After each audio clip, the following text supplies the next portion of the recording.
Hello everyone.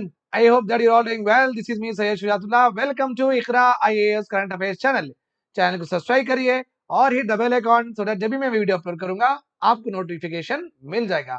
आज का हमारा लेक्चर है साइंस एंड टेक्नोलॉजी ओरिएंटेड, क्योंकि कल मींस जो दिन गया है that is yesterday's was a Sunday के दिन हिंदू न्यूज़पेपर में साइंस एडिशन आता है which is very important to all UPSC aspirants specially. वो तो आपको पढ़ना ही है। समटाइम्स एनवायरनमेंट की भी न्यूज आती है, समटाइम्स डिजास्टर मैनेजमेंट की भी आती है, but overall the paper is very qualitative होता है। बहुत अच्छे से इंसाइट मिलेगा और आराम से आप क्वेश्चंस प्रीलिम्स के और मेंस के कर पाएंगे अगर आप हिंदू एडिटोरियल का संडे एडिशन का पेपर साइंस के पेज अगर पढ़ते हैं तो। आज हम पढ़ने वाले हैं आज के लेक्चर में बेसिकली जो फ्रंट पेज में हिंदू एडिटोरियल में जो भी आया है, it all talks about Covid related थोड़ी बहुत इंफॉर्मेशन है। लीनिएज किसको बोलते हैं, म्यूटेशन किसे कहते हैं, रिकॉम्बिनेंट वायरस किसे कहते हैं, थोड़े बहुत टर्मिनोलॉजी से आप सीखेंगे ये लेक्चर में। और आप ये भी सीखेंगे कि एक वायरस के इतने ज्यादा बदलाव होते आ रहे हैं, दैट बदलाव itself is called as mutations होते आ रहे हैं, बट हम क्यों नहीं इन्फेक्ट हो रहे हैं, राइट। वाई और वी, ये देखिए यहाँ पे मैं प्रॉपरली लिखा हूं, why we are not getting infected even after Covid का जो वायरस है जिसके हमें नाम दिए हैं सार्स कोविड 2 इज म्यूटेटिंग। जब ये सार्स कोविड 2 जो नोवेल कोरोना वायरस है, जो ये म्यूटेट हो रहा है, कभी BA.2 में आ रहा है, कभी ओमिक्रॉन कह रहे हैं, तो ये जब बदलाव हो रहा है तो हमारे पास ऐसी क्या वैक्सीन हमें मिली है, इससे कैसे क्या एंटीबॉडीज प्रोड्यूस हुए हैं जिसे कौन से भी वेरिएंट से आराम से हम लड़ सक रहे हैं, और we are not using any other antibiotics, not any vaccination. और जब वायरस में बदलाव आ गया तो ऑब्वियसली वैक्सीनेशन भी बदल जाना ना, बट नहीं बदल रहा है। What is the reason for that वो भी हम देखेंगे। और एक आइसोलेटेड टॉपिक है human brain cells introduce into rat, के बच्चों में ह्यूमन ब्रेन सेल्स डाल के देखे हैं, ओके। और माइक्रोब्स का पाया जाना मार्स में बहुत बड़ी, ओके, एक इंपॉर्टेंट डिस्कवरी यहाँ पे मानी गई है। और ये डिस्कवरी से एक्चुअली अच्छा हुआ या बुरा हुआ मार्स में, वो भी हम पढ़ेंगे what it is all about. So these three topics we are having in today's lecture. ठीक है, राइट। सो सबसे पहले हम थोड़े बेसिक्स पढ़ लेंगे। What is a monoclonal antibody, इस तरीके से डिनोट की जाती है, एम स्मॉल लेटर में होता है, एबी मींस एंटीबॉडी। देखिए, एंटीबॉडी रहो या आपका वैक्सीन रहो, आप तो कोरोना वायरस वैक्सीन लिए हैं, या जीन रहो, ये पूरे पानी की तरह दिखते हैं, बस लाइक दिस। यही जीन ऐसा ही दिखता है, वैक्सीन आप लिए ही है, एक शीशी में से पानी ही रहता है। सो बेसिकली आप समझ सकते हैं कोविड-19, देखिए कोविड-19 एक मोनोक्लोनल मींस ये एक वैक्सीन है जिससे हम कोरोना वायरस से लड़ रहे हैं आराम से, ओके। ऑलरेडी वो अंदर आपके भी मेरे जा चुका है, राइट।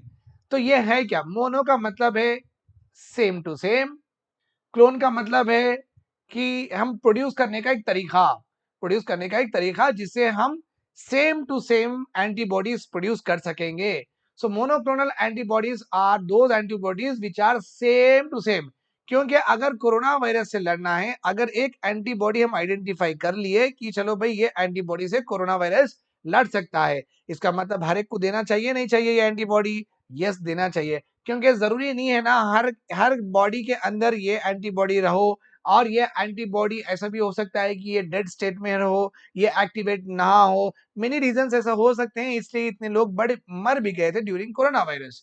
तो हमें चाहिए था एक ऐसा एंटीबॉडी डिस्कवर करना चाहिए था हमारे जिस्म से, हमारे व्हाइट ब्लड सेल से एक एंटीबॉडी, बिकॉज आपको तो पता होगा ये भी, क्योंकि हमारी बॉडी में जो हमें इन्फेक्शन से बचाता है वो है हमारे खून में रहते, जो भी खून में रहते हैं और एक तरह के cells which we call it as white blood cells. RBC एक होता है type of cells in our blood, okay, WBC और ब्लड प्लेटलेट्स। आरबीसी का तो आपको मालूम ही है, ओके, ये ऑक्सीजन कैरी करता है और अपने को रेस्पिरेशन लेने में मदद करता है और एनर्जी रिलीजिंग प्रोसेस में भी ये काम में आता है। तो आरबीसी के तो बहुत फायदे हैं। और बचा क्या, ब्लड प्लेटलेट्स आप समझ सकते हैं, अगर आपको कहीं पे कट हो गया, कहीं पे मार लग गया तो खून ऑटोमेटिकली बहने से रुक जाता है, that is nothing but blood platelets वहां जाके उसको वहां पे रोक देते हैं, पस फॉर्म करते हैं। अब फिर ये जो बैक्टीरिया है, ये वायरस है, इनसे बचने के लिए अपने को कुदरत से क्या मिला है, WBC मिला है, व्हाइट ब्लड सेल्स मिले हैं। व्हाइट ब्लड सेल्स में ये भी बहुत सारे टाइप्स के होते हैं, बी लिम्फोसाइट, टी लिम्फोसाइट, वो फिर वो टी लिम्फोसाइट्स में न्यूट्रोफिल्स, बैसोफिल्स, इसिनोफिल्स, इस तरीके के किस्म किस्म के और भी इसमें वेरिएंट्स होते हैं। बट बेसिकली हम डब्ल्यूबीसी को ये मानते हैं कि ये अपने को इन्फेक्शन से बचाएगा।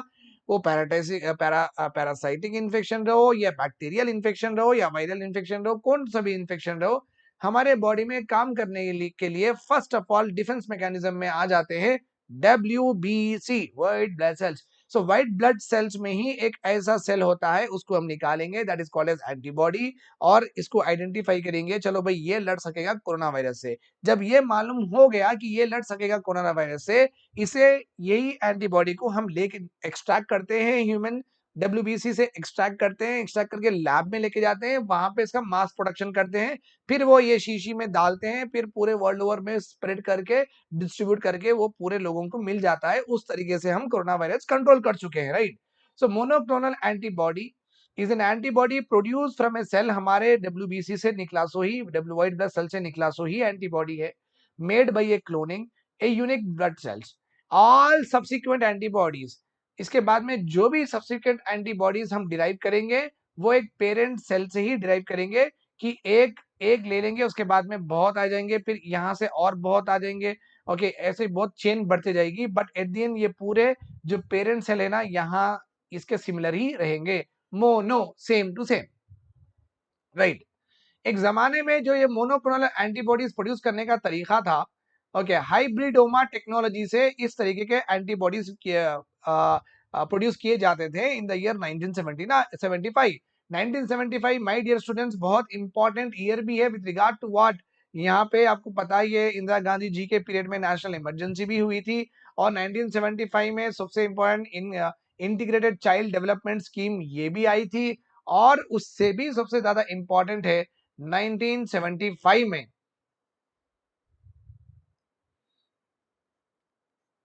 Okay, I just got that from my mind. तो आप अभी तक तो ये याद रखिए कि 1975 में क्या हुआ था, नेशनल इमरजेंसी हुई थी, 1975 में ही ICDS integrated child development scheme ये भी आया था, ठीक है, फाइन। तो हाइब्रिडोमा टेक्नोलॉजी जब थी वो जमाने में, तो ये टेक्नोलॉजी से हम एंटीबॉडीज प्रोड्यूस करते थे, और वही सब सब लोगों को मिलता भी था। बट अभी बहुत कटिंग एज नए नए टेक्नोलॉजीज आ गए हैं, जिसे क्लोन करना, ओके, एक एंटीबॉडी को एक्सट्रैक्ट करने के बाद उसके बहरूपीय, उसके आई कैन से दैट उसके मास प्रोडक्शन करना बहुत इजी हो गया है। और ऐसे भी टेक्नोलॉजीज आ गए हैं क्योंकि जिसमें एंटीबॉडी के जो भी जीन्स है, क्योंकि एंटीबॉडी भी एक केमिकल फार्मूला ही है, सो उसमें है सो जो भी जीन्स हम इजीली रेप्लिकेट कर रहे हैं और एक्सप्रेस भी कर सक रहे हैं from the cells that make the antibodies। और ये जो एंटीबॉडीज है, बेसिक रिसर्च और ट्रांसनेशनल पर्पस मींस पूरी दुनिया में पूरे डिफरेंट डिफरेंट इंटरनेशनल इंस्टीट्यूशंस में भी ये एंटीबॉडीज आजकल बहुत यूज किए जाते हैं बेसिक रिसर्च करने के लिए, ह्यूमन बींग्स के ऊपर ट्रायल्स करने के लिए या एनिमल्स के ऊपर ट्रायल्स करने के लिए ये एंटीबॉडीज बहुत यूज किए जाते हैं, to make what, to protect us from any deadly infections. हमारी रिसेंटली इंडिया में भी, ओके, हम भी एस्टेब्लिश किए human antibody and human monoclonal antibody platforms आ चुके हैं, to tackle what public health concern specific to India. हमारे इंडिया में जो जो भी डिसीजेस हैं उसे टैकल करने के लिए, ओके, हम भी human monoclonal antibody platforms, international institutions और अपने इंडिया के रिसर्च इंस्टीट्यूशंस मिलकर एक प्लेटफॉर्म बनाए हैं, जिसपे ये काम करेंगे, ऐसे मोनोक्लोनल एंटीबॉडीज से पे ऊपर काम करेंगे, और ऐसे मोनोक्लोनल एंटीबॉडीज प्रोड्यूस करेंगे जो हमारी इंडिया की हेल्थ कंसर्न्स को, ओके, डिक्रीज करे और सुधारे, राइट।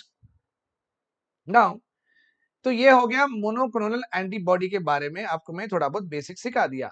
नाउ बहुत स्टूडेंट्स ये भी बोलते हैं सर ये सार्स कोविड 2 क्या है। देखो हमारे कोरोना वायरस का जो बायोलॉजिकल नाम है वो यही है, और इसका मतलब ये नहीं है कि ये पहली बार आया है, इसके छोटे छोटे भाई ऑलरेडी आ चुके हैं, और मिडिल ईस्ट में भी ये आया था, यही क्राउन क्राउन शेप का ही वायरस था। वी मिडिल ईस्ट वाले इसको बोलते थे middle east respiratory syndrome, MERS बोल के कहते थे, वो मिडिल ईस्ट में गल्फ कंट्रीज में आया था, same same crown crown type सी था, ओके, उसका एक वेरिएंट कोरोना आया, पूरी तबाही मचा दिया।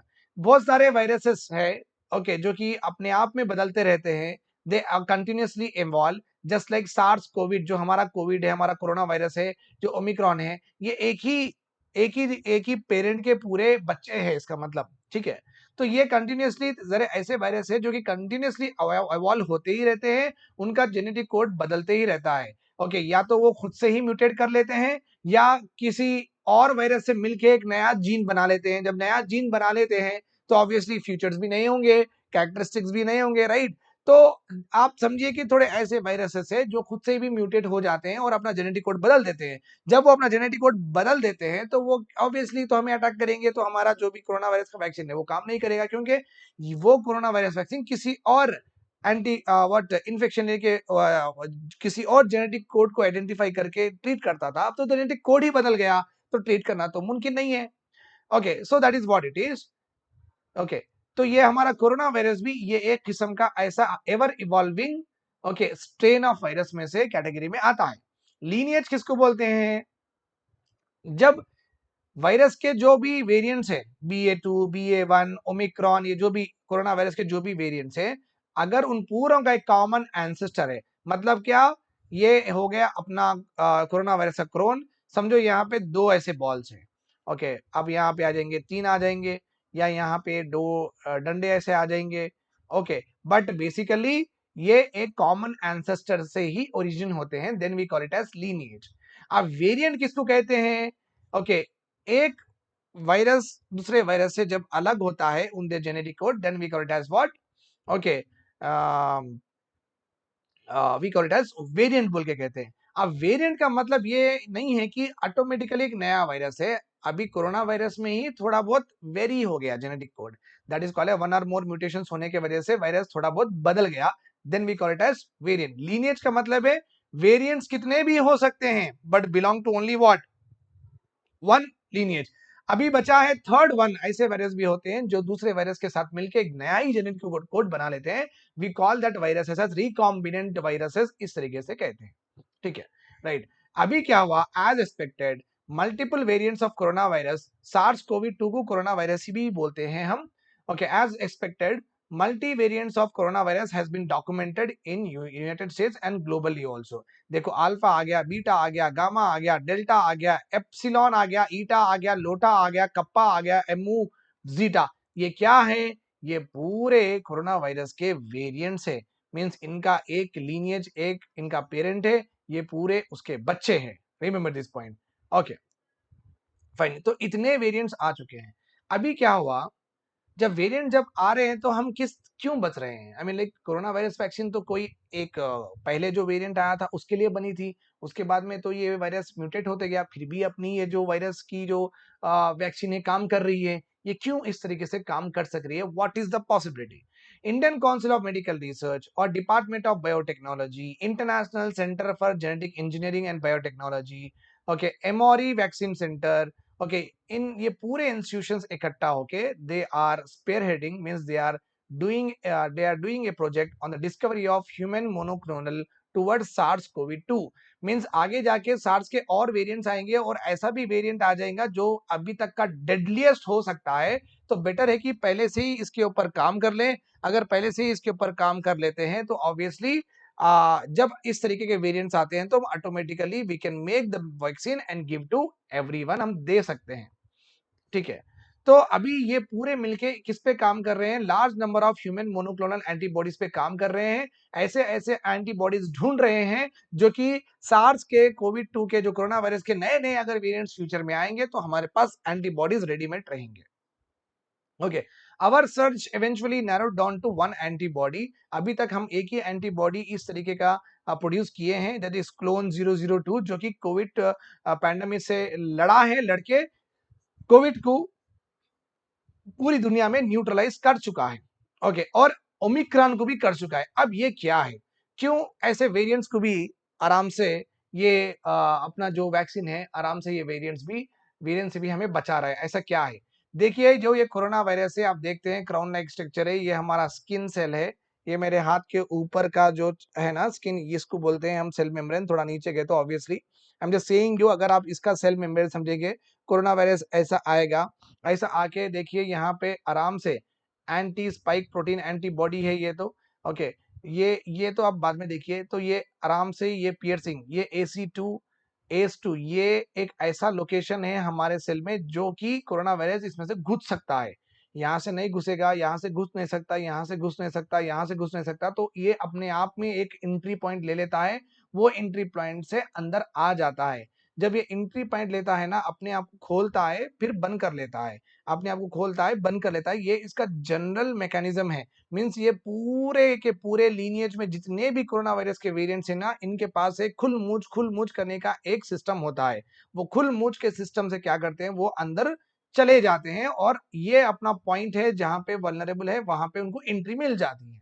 मगर क्या होता है, अकॉर्डिंग टू आवर एडिटोरियल के हिसाब से क्या है, जो हमने जो वैक्सीन बनाया है, okay, with other international body से मिलकर जो वैक्सीन बनाया है, ये बेसिकली देखिए हमेशा ये होता है, अगर इन्फेक्शन का, अगर कोई बैक्टीरिया रहो या पैरासाइट रहो, अगर वो इस तरीके का शेप होता है, तो हम क्या करते हैं, हम बेसिकली क्या करते हैं, इस तरीके की एंटीबॉडी बनाते हैं। तो ये अंदर आराम से बैठ जाएगा और हमारा ये समझो कि ये सेल मेम्ब्रेन है, यहाँ पे घुसने नहीं देंगे हम। ठीक है, तो इस हमारे सेल्स के ऊपर, पूरी हर सेल के ऊपर ऐसी लाइनिंग आ जाएगी, जितने भी हमारे सेल्स है इस तरीके की लाइनिंग आ जाएगी। जब भी कोविड आ जाएगा तो ये यहाँ पे इस तरीके से अंदर हम बिठा देंगे, इस तरीके से बिठा देंगे, तो ये हमारे सेल में अंदर नहीं जाएगा और हमारे जो भी माइटोकॉन्ड्रिया है, न्यूक्लियस है, उसको डिस्टर्ब नहीं करेगा। राइट, तो यहाँ पे क्या हुआ, अभी देखिए बेसिकली ये सिस्टम होता है, तो हमारा कोरोना वायरस के पास तो ऑलरेडी ये एक एंट्री पॉइंट है, एंट्री पॉइंट रहने की वजह से यहाँ पे आ रहा है। ठीक है, तो हम इसके लिए समझो ये शेप का बना दिए हैं, ओके, सॉरी, हम ये शेप का इसके लिए बना दिए हैं। बट ये क्या करा, अपना ये शेप पहले था ना, ये शेप ट्राइंगल शेप बदल के ये बन गया है अब, ओके, दो ट्राइंगल का शेप बन गया है, म्यूटेट हो गया ना, ओके, म्यूटेशन हो गया। तो ये पहले ऐसा था, ट्राइंगल शेप में था, अभी इस तरीके से हो गया। अगर जब इस तरीके से हो गया, तो हमारे पास जो हम वैक्सीन बनाए थे, वैक्सीन से जो एंटीबॉडी बनाए थे, वो तो इस तरीके की है, तो ये तो इसमें बैठेगा नहीं। राइट, तो ये आराम से बाईपास करके हमारे सेल में चले जाएगा। क्योंकि मतलब क्या है, एंटीबॉडी एक ऐसा शेप में ही रहता है, वो क्या ऐसा शेप होता है जो कि आगे वाला जो इन्फेक्शन है ना, वो शेप में बैठ जाता है। Okay, that is what is basically function of what, immunity का मतलब भी वही है, सेल का डिसीजन से बचाने का मतलब भी वही है, इन्फेक्शन से बचाने का मतलब भी वही है। बट बट जब वायरस का शेप ही बदल गया, ठीक है, तो फिर ये एंटीबॉडी का शेप तो नहीं बदला ना, हम तो सिर्फ इस तरीके की एंटीबॉडी दी है सबको, तो फिर इसका तो एंटीबॉडी बदला नहीं, तो वो आराम से एंट्री पॉइंट में आ जाएगा। बट क्या हुआ, हमारे जो रिसर्च इंस्टीट्यूशन हैं, उन्होंने उन्होंने ऐसा एंटीबॉडी बनाया है जो कि ये वायरस का खुल मूच होने का जो एक मैकेनिज्म ये करते हैं, okay, before entering into that, वो मैकेनिज्म को ही रोक देता है।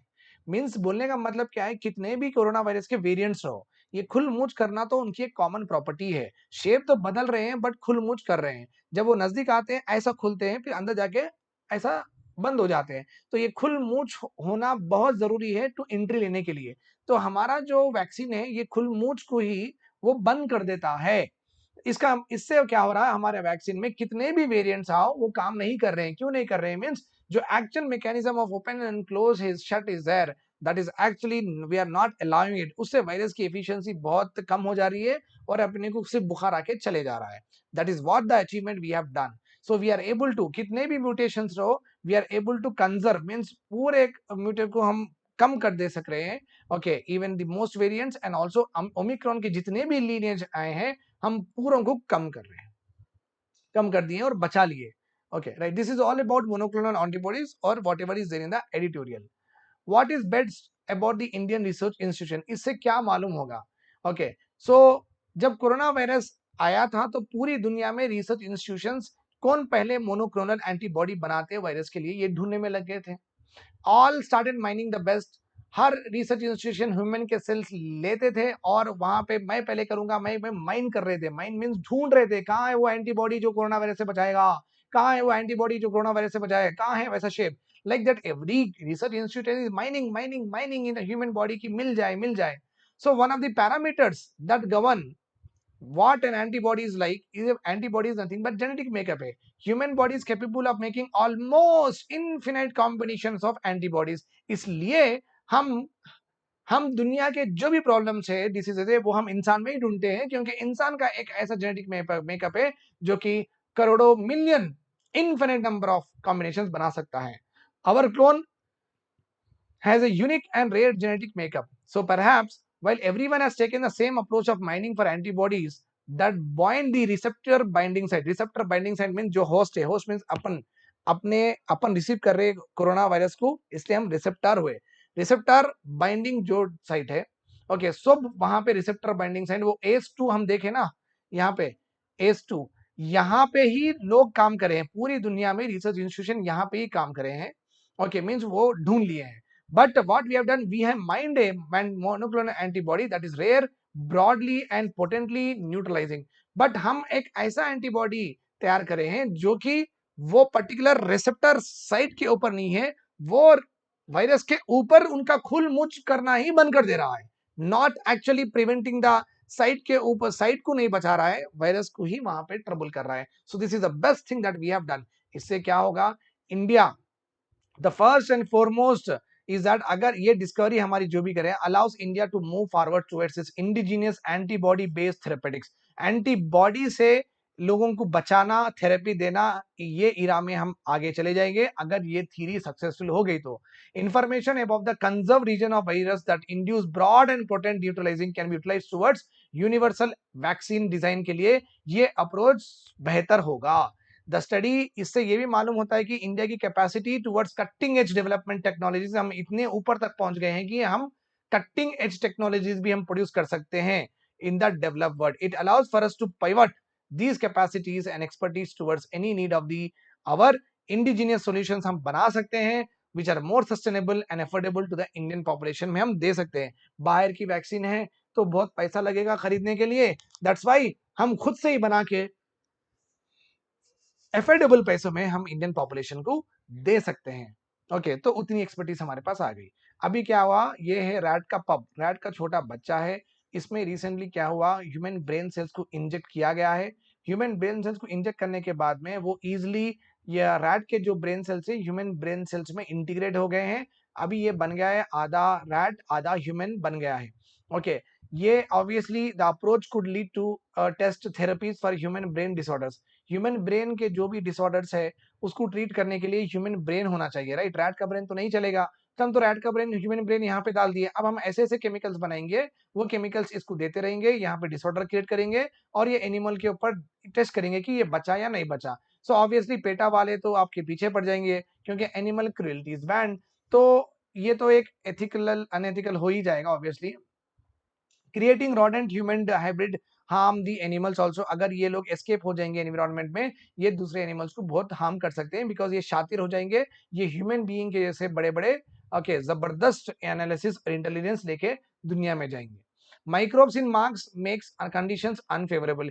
यहाँ पे यही लिखा हुआ है कि जब माइक्रोब्स दुनिया में आए थे, मीन्स जब माइक्रोब्स जब अर्थ पे आए थे, तो एक्चुअली वो लाइफ को एवॉल्व करे थे, मीन्स उनके वजह से क्या हुआ था, लाइफ एवॉल्व हुई थी जब माइक्रोब्स आए, जब ओके इंडिया लाइक वर्ल्ड में. बट मार्स में माइक्रोब्स आने के वजह से वहां पे तबाही हो गई. हमारे पास क्या हुआ, लाइफ एवॉल्व हो गई. साइंटिस्ट का ये मानना है कि मार्स में माइक्रोब्स ही ऐसे रीजन है जो कि ऑटोमेटिकली क्या हुआ, they went on to extend what everything whatever is there on what Mars. तो ये कह दिया गया है एट द एंड, जो मीथेन है जो कि लाइफ गिविंग सब्सटेंस है in our world, at this point of time the methane इनके लिए जहर बन गया है, मार्स के लिए पॉइजन बन गया है. These simple life forms would have altered the atmosphere so profoundly that they triggered a Martian ice age and snuffed themselves out. तो ये जो माइक्रोब्स के वजह से मार्स पूरा ठंडा हो गया, ठंडा होके वो खुद भी मर गए और उनके बाद लाइफ भी एक्सपैंड नहीं हुई. सो माइक्रोब्स जिस तरीके से हमें बहुत अच्छे से इंपॉर्टेंट है, एनसीईआरटी बायोलॉजी 12 में भी माइक्रोब्स फॉर ह्यूमन वेलफेयर बहुत अच्छा चैप्टर है, आपको पढ़ना चाहिए बिकॉज एग्जाम में वहां से क्वेश्चंस आते हैं, राइट.